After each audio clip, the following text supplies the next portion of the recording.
Welcome to Getting Started with Polar V650. Next, you'll see how to do the first-time setup for your V650 at the Polar Flow web service. You will also see how to operate the V650 touchscreen and what the first steps are before, during, and after training.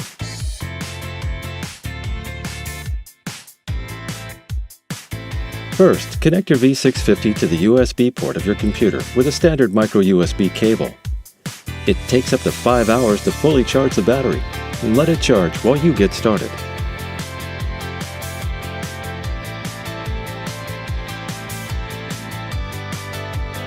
Start by pressing the side button for a couple of seconds.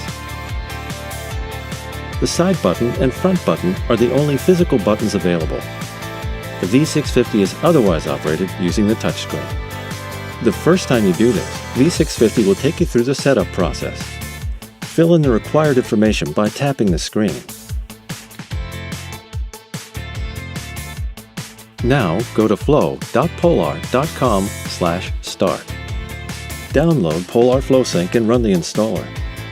FlowSync transfers training data between V650 and the Flow web service. It also makes sure that your V650 is up to date. You can always trust that the new software updates offered by Polar are better than the old ones, so please update the firmware whenever FlowSync offers it.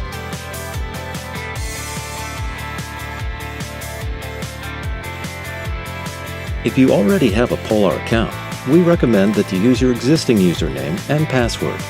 Otherwise, create a new account. Fill in your personal details to the service. Enter as accurate data as possible to get correct feedback based on your performance.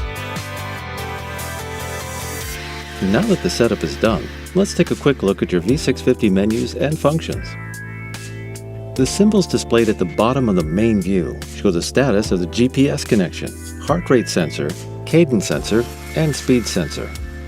A blinking green circle around the symbol means that the V650 is searching for a GPS connection, or connection to the sensor which you've paired earlier. The blinking circle won't appear if you haven't paired any sensors. Before pairing, install your Bluetooth smart sensors on your bike as instructed in the Sensors User's Guide.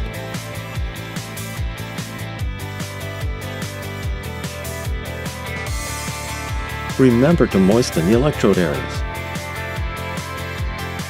Wear the heart rate sensor around your chest, under your chest muscles, Polar logo facing up. Adjust the strap to fit snugly.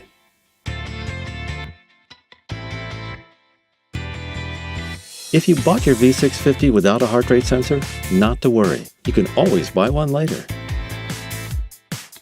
Then go to Settings, General Settings, Pairing, Pair New Device, and choose your sensor.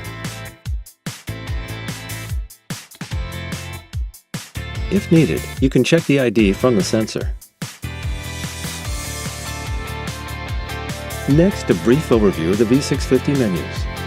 You can see the details and totals of your rides from History in the main view.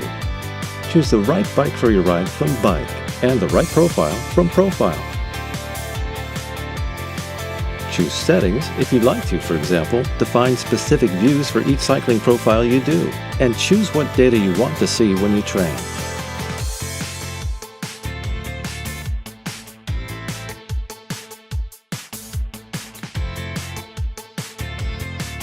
Swipe down to open the pull-down menu. Here you can, for example, adjust the safety light. It's an intelligent feature that you can set to blink or stay on, or to turn on automatically when it gets dark, and to turn off when it gets bright.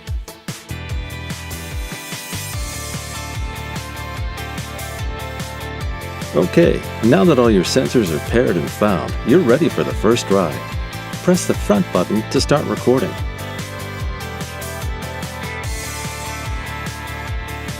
You can change training views during training by swiping right or left.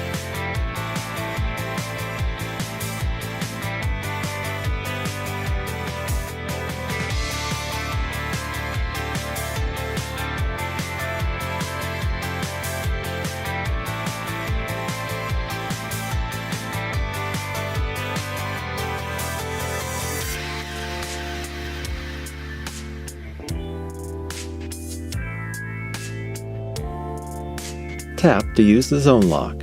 You will get a notification when your heart rate is outside a locked zone.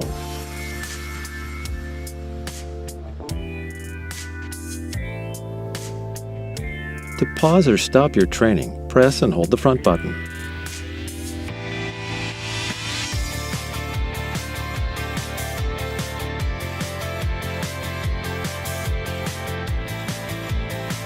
Analyze every detail of your performance with Flow Web Service.